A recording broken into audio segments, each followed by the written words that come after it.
Okay, our second talk is on esoteric languages, and I've encountered a few in my time that you've probably never heard of. Yeah, so hello. As you can see from this beautiful slide here, I'm going to be talking about esoteric programming languages, and in particular JavaScript, and why it's too clever for its own good. So I'm going to put out a couple of potential apologies first. First of all, I finished these slides at 6:30 this morning, so if there's any blatant typos or anything like that, then sorry. And second of all, like a generic profanity warning, there will be some swearing in the talk, but blame the people who named the esoteric programming languages, not me. So first of all, if I can get this working, can I get this working? I can, yes. So I am Paul. Hello. I'm in the fourth year at University of Edinburgh. There should be a nice picture of me there, but something has gone wrong with Google Slides. Never use Google Slides. These are some of the things that I like, and there should also be some things that I don't like there, but again, Google Slides has messed up. So just pretend that I have a wide range of interests. It's kind of what I do myself anyway. If you like following people, then I'm PB Sinclair 42 on GitHub and LinkedIn and all of these shenanigans. Cool. So let's hope that this actually works. Yeah, this will do. Okay, so esoteric programming language. What is an esoteric programming language? This is taken directly from Wikipedia, as you can tell. So an esoteric programming language is a programming language designed to test the boundaries of computer programming language design as a proof of concept, as software art, as a hacking interface to another language, particularly functional programming or procedural programming language, or as a joke. Which is basically just a very silly and complicated way of saying it's a silly language. It's a fun programming language, often deliberately incomprehensible in one way or another. Something you'd never use in real life, but still kind of fun to play around with. So kind of like Haskell, for example. There's no Haskell devs here, are there? No, good. So Intercal is arguably the first ever esoteric programming language. Intercal clearly stands for compiler language with no pronounceable acronym. Because obviously it does. So it has all sorts of fantastic features, including it lets you write your programs using either English or Latin keywords. It outputs all numbers in Roman numerals, and there is a required but undocumented amount of politeness needed. So, as you can see, there's some lines there, starting with please.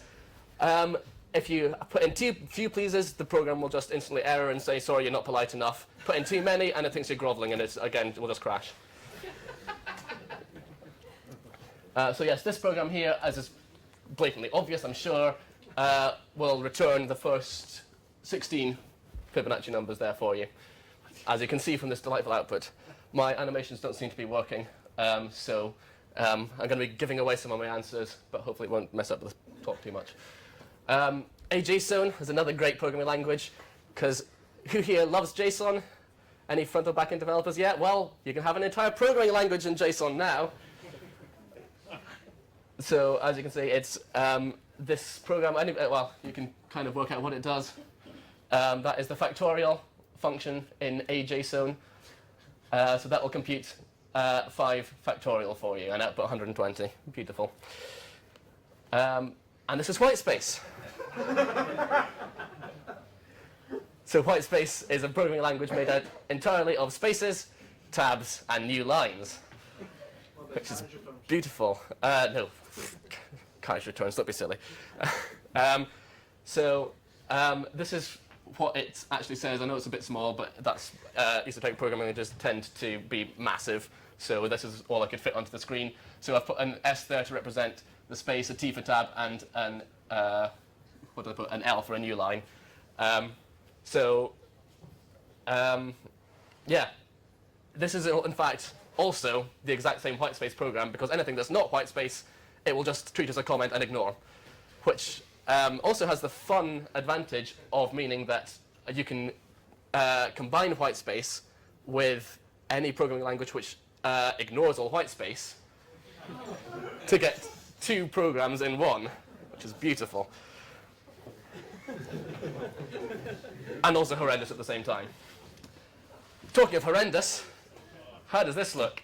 So this is Malboj. If it looks hellish to you, then that's because it is. It was indeed named after the 8th level of hell in Dante's Inferno. and it's designed to be as impossible to code in as possible. The creator himself hasn't written a single program in Malboj. It's just that hard. The very first program ever to be written in Malboj was written by a computer, just using a search algorithm to find a program. Can anybody guess what this does? No, it's even easier than that. It's another of the classic programs. This is cat, so it just returns the input. So it will take some input string and just return that straight back again. That's all it does, obviously. Bifunge, meanwhile, is kind of similar in that it's designed to be as tricky as possible, but this isn't designed to be tricky to code in. It's not the easiest to code in, but it's designed to be very tricky to write a compiler for. So there's a couple of things that it does to do this. First of all, it's self-modifying. So there is an instruction which basically lets you put new characters into the program here. So basically, the program works on a sort of grid system. So the second fun thing about it is that you can change direction of execution of the program with the arrows. So if we start here, we start at the top left, and we go we go right, and there's a right arrow, so we keep going right, and then we get to a down arrow, so we go down. And then this is actually an if, which does an if and then decides whether to go left or right. Say we go right, we keep on going down. This is another if, it decides whether to go up or down. Maybe we're going to go down, and then left, and then up, and then right. Maybe we'll go up and down, and who knows, and then eventually we'll get to the at symbol and end. Easy. So because of this change of directions as well, that means that each individual instruction can also be executed in like 4 different contexts, depending on which direction you're going through at the time, just to make it even harder to compile. People have built compilers for it, but it's very tricky. If anybody wants possibly the ultimate challenge tonight, which I'll set, then try writing a compiler for this. And if anybody wants an ultimate challenge on top of that, try writing a compiler for this in Bifunge itself. So this is actually the Eratosthenes sieve program. So it will return all the prime numbers up to whatever value it is that you get up to. Here's a great programming language.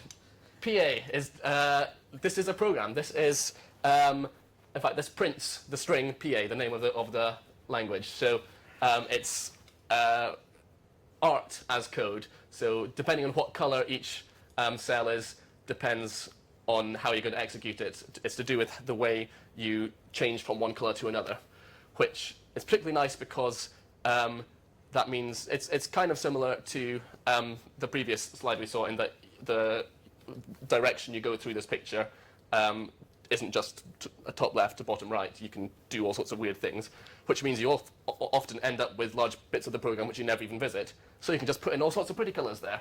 So you can make all sorts of really nice images with this.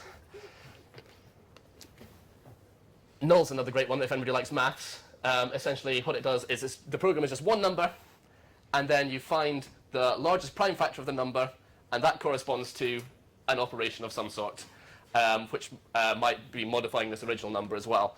And so this is just the hello world. It's just one number. That's all it is, every single program.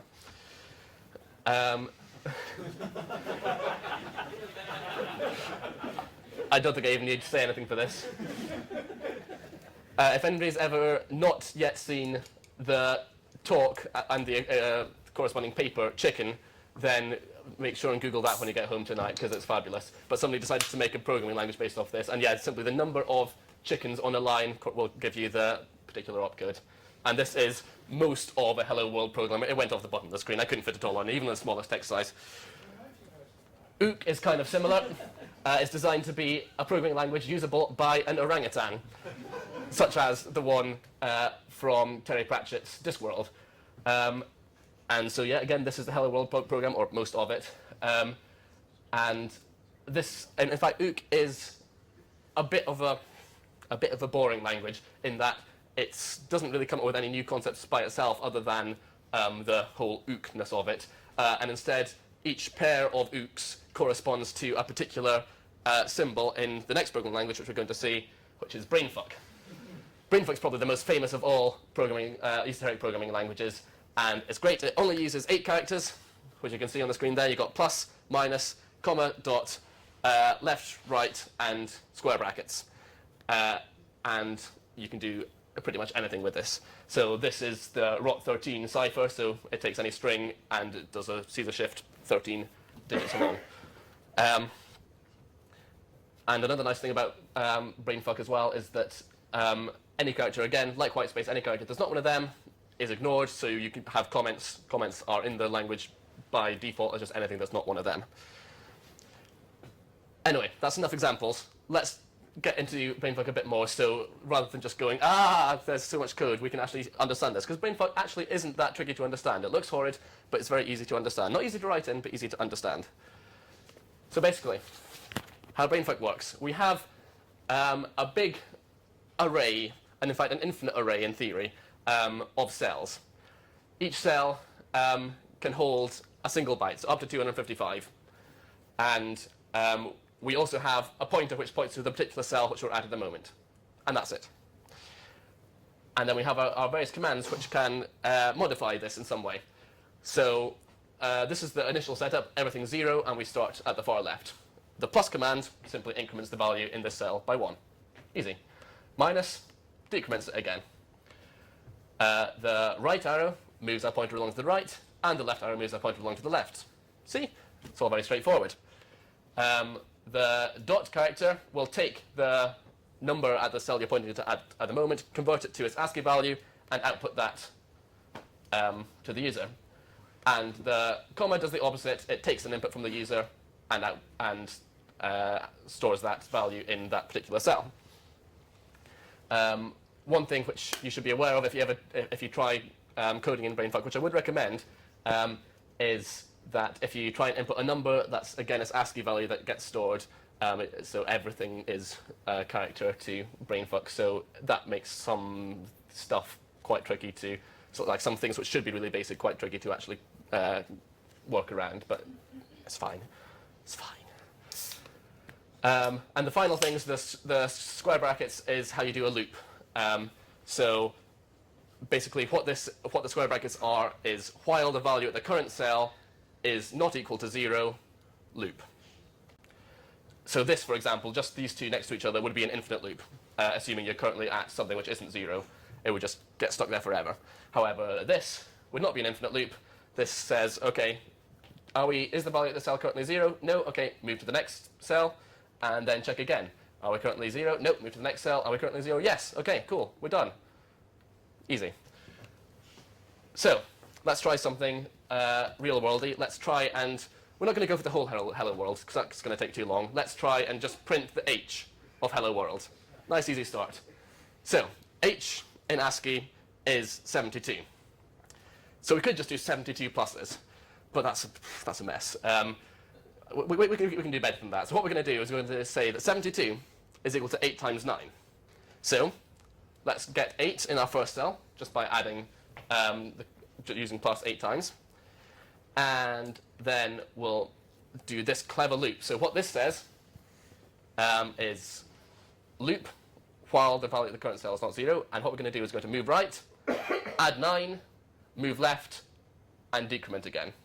And do that until the value of the cell is equal to 0. So what this means is we'll move right, add 9, go back, and take this down to 7, and then do this again. So next time is going to be, again, up by 9, down by 1, and we do this all 8 times of the value we originally pointed to until eventually we get 72, which was our 8 times 9, in the right cell, and we're down to 0 here, so the loop finishes. Hooray! So we can move right and print it, and we get the H. Easy. Hooray! So there you go, your first brainfuck program. And I'm sure you can see there's other ways which you can sort of modify this to get all the other letters of hello world not too bad. If you try and do more complicated things, it gets a bit trickier. For the sake of time, I'm not going to go into anything more complicated now, and we're going to move on to, oh, actually, no. First of all, I'm going to mention it's very easy to make your own esoteric programming language as well. This is one I made at a hackathon. It's an esoteric programming language. You just make it with playing cards. So this, I think, is FizzBuzz in the language I made. So there's all sorts of cool things you can do, and I would recommend trying to play around and making your own language. But this one's a bit boring, because basically this essentially just compiles down to something which basically looks like Python, like simple Python. Like ook as well, basically just goes down to brainfuck. Try and come up with more interesting ideas, and you can do all sorts of cool stuff. But it's actually pretty easy if you think about it. The other thing to think about when you're trying to design your own or looking at other esoteric programming languages is what's always nice is Turing completeness, which is a buzzword which, if you don't know what it means, essentially means if you had an infinite amount of time and memory, you could compute anything that is possible to compute at all. So most programming languages that you will use are indeed Turing complete. But not all esoteric programming languages will be. This and brainfuck both are. And most of the ones we've seen, in fact, so far today. But now, time to talk about everybody's favorite esoteric programming language, JavaScript. Or, more accurately, JSfuck, which is like JavaScript, but you're only allowed to use these 6 characters. I know, it's daft, isn't it? But actually, you can write absolutely any JavaScript you like just with these 6 characters. Don't believe me? Let's see. So this program, I know it's horrendous. This will do alert 1. It will make a pop-up appear saying 1. If you don't believe me, I don't know if I can get... Is this going to work? Is this going to work?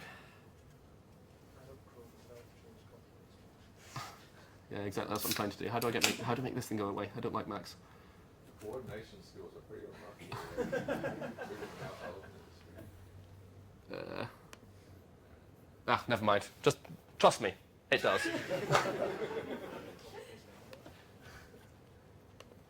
Okay, so how does this work? It all boils down to the fun type coercion stuff that JavaScript does. So type coercion, if you don't know, can be very nice. So in Python, I'm sure you've done this enough times and then gone bother and had to fix it. If you try and just concatenate a number to a string, it'll say, sorry, I can't do that. I don't know how to concatenate 2 things that aren't both strings. JavaScript will be like, yeah, it's fine.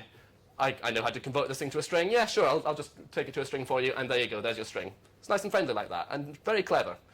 And similarly, you can do it the other way around, and if you say 10 plus 3 in Python, it'll say, no, I don't know how to do that. 10 plus 3 in JavaScript, yeah, I know how to do that. Here is the answer, which isn't 13, which is probably what you'd want. So this is where you start to see, okay, maybe it's not such a good idea to have type coercion in a language, because it can do some pretty weird things, because it sees the 10 and the 3 and says, hey, this one's a string. You must want this one to be a string as well. I'll concatenate them. So you've got to be very careful with type coercion.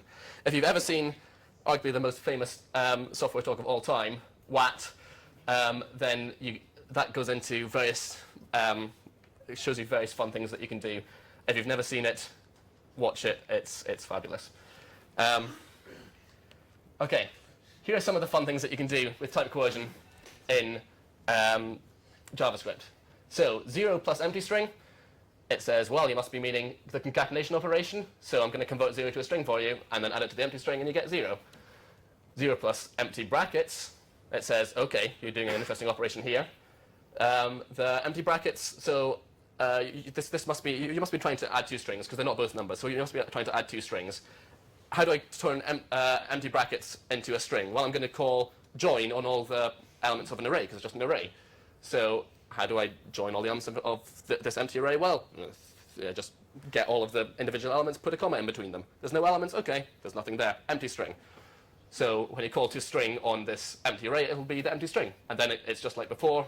We turn the 0 into a string by just saying, well, that's just the string 0. And you can do similar things with nan and undefined as well to get the strings nan and undefined, if you want. Which we do. We'll see why later.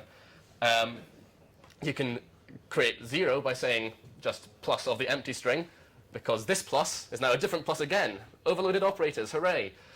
This is the unary plus, and it essentially just turns its operand into a number. So it will essentially call toNumber on a string, which for various reasons returns 0. Similarly, not 0 is true. That kind of makes sense. and similarly not empty array is false, which it just is. There's reasons behind it. If you go digging into documentation, or if you want to find out more, then talk to me and I'll explain exactly why, but it is. So we can use all these things for JS fuck, but this does tie in quite closely to something which I hope anybody who uses JavaScript has seen before, the JavaScript equality table. So this shows all the things which JavaScript thinks are equal because of its type coercion stuff. It's a bit of a mess. Is there any way of getting rid of this thing? I give up. As you can see, and one of the most worrying things about it is the lack of transitivity. So transitivity is if A is equal to B and B is equal to C, then A should be equal to C. But that's not the case here because, for example, the empty string is equal to 0. We can see that here. And 0 is equal to the string 0. We can see that here. But the empty string and the string 0 are not equal. Oops!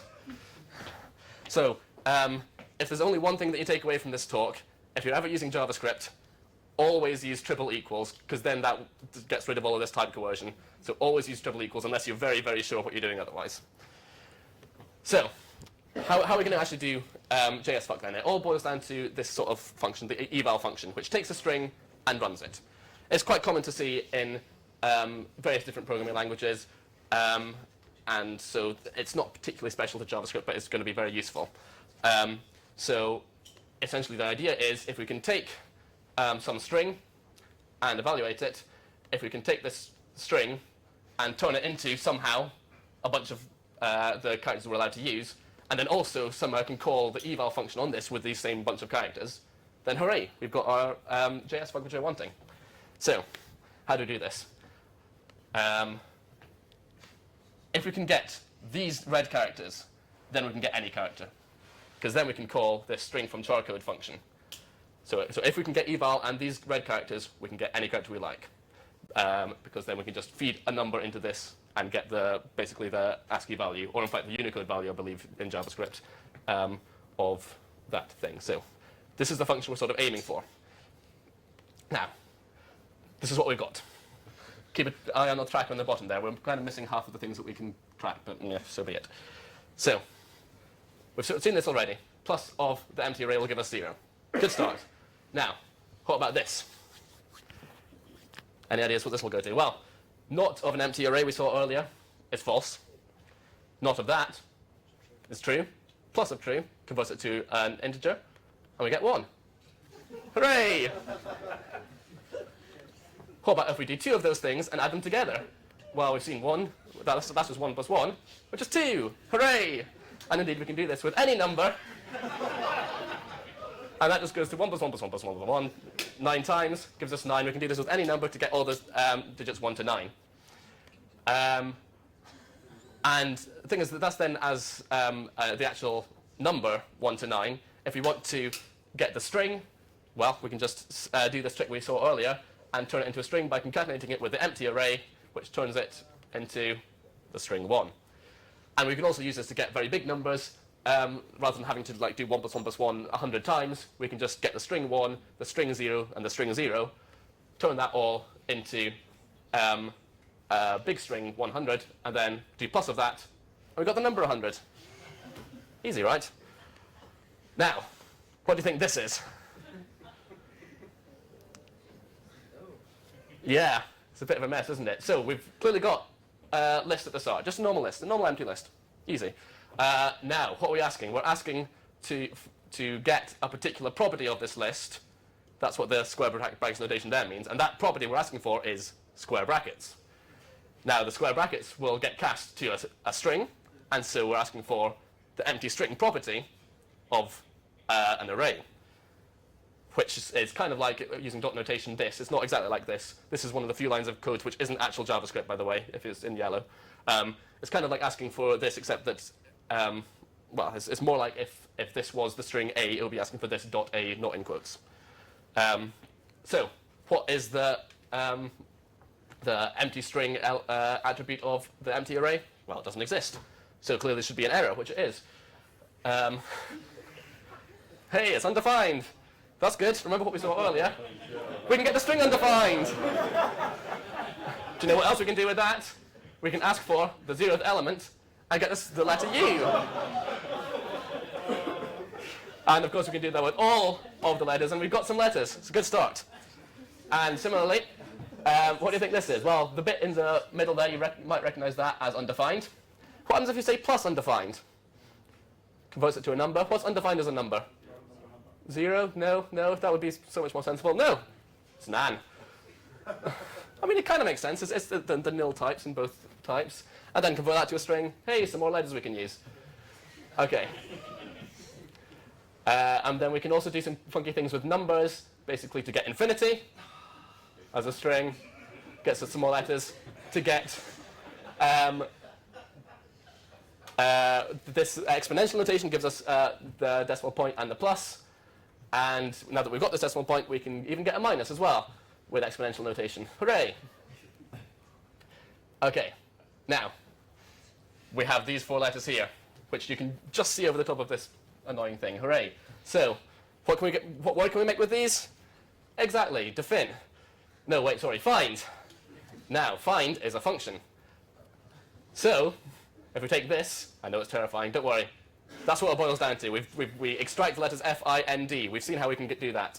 Now, we're asking for the find property of the array, which is like this. What is the find? It's a method. So we get this beautiful thing, which gives us this beautiful string, which has lots of beautiful characters we can use in our JS fuck again. Hooray! So that gives us all of these characters, and in particular gives us all sorts of special symbols we can use. Sorry, that's a bit of a mess with all the quotes and everything, but you get the idea. And then a couple other things we can do. We can get false as a string. Easy. We can get true as a string. Easy. And now using these letters, in particular Knorstu. Anybody work out an anagram of Knorstu? Which might be a function in JavaScript? What about constructor? There we go. Beautiful. Constructor.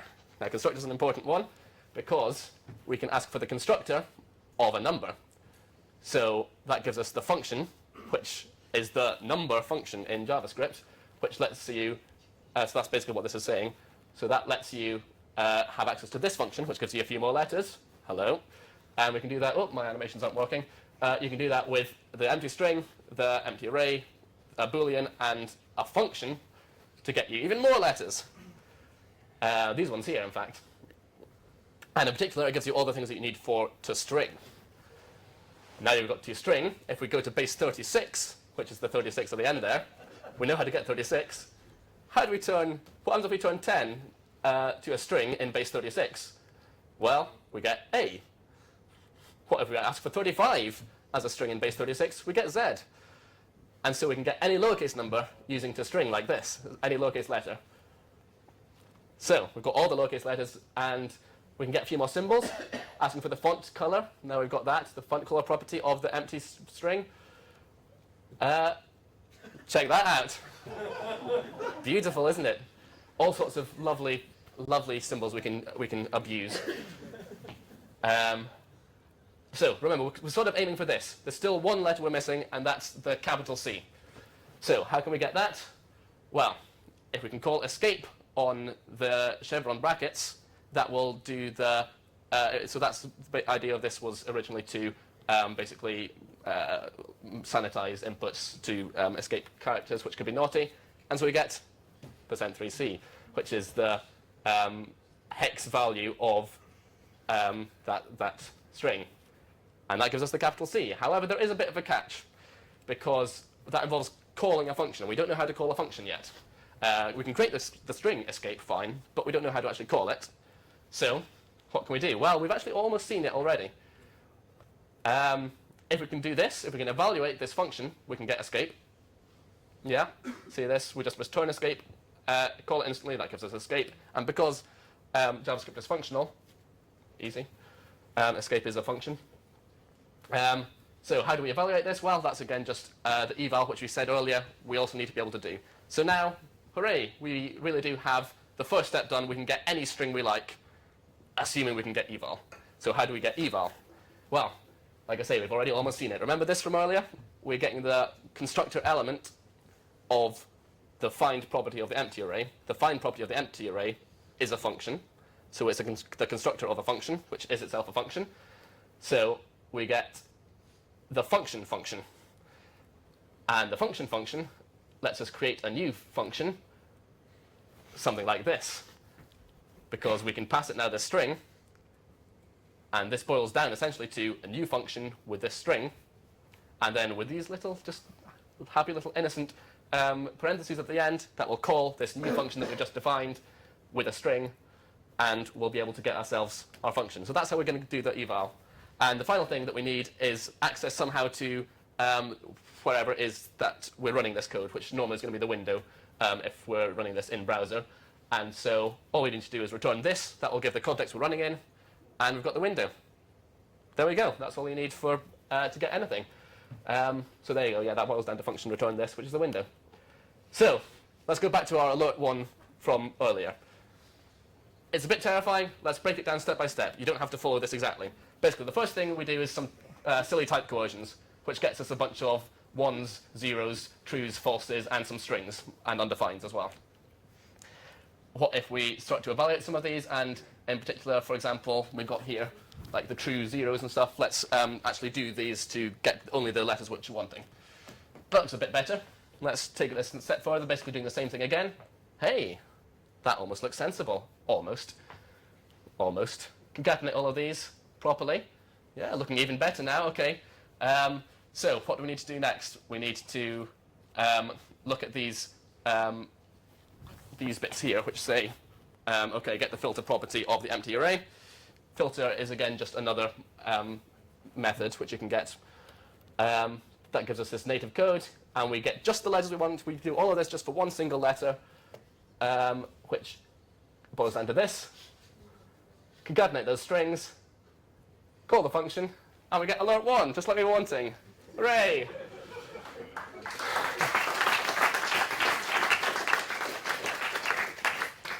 And before you think this is all entirely pointless and silly, it does have its uses. eBay basically lets you put certain JavaScript onto your own seller page, but it doesn't allow you to do certain things which would cause security issues. Unless you write them in JSFuck, because it only does very basic parsing to see whether you're being naughty or not. So so this is the key point here, which is hidden by the whatever. But yeah, so you can. It is an important security point as well to be aware of. Just generally, JavaScript can be a bit fucky. So the main takeaways of this talk. No, sorry, wrong slide. The main takeaways of this talk: esoteric programming languages are fun and not quite as terrifying as they look normally, unless it's Malboge, in which case, run away, run away, run away. Don't trust JavaScript's type coercion.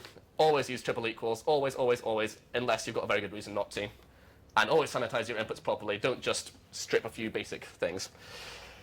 Now, go have fun. Thank you.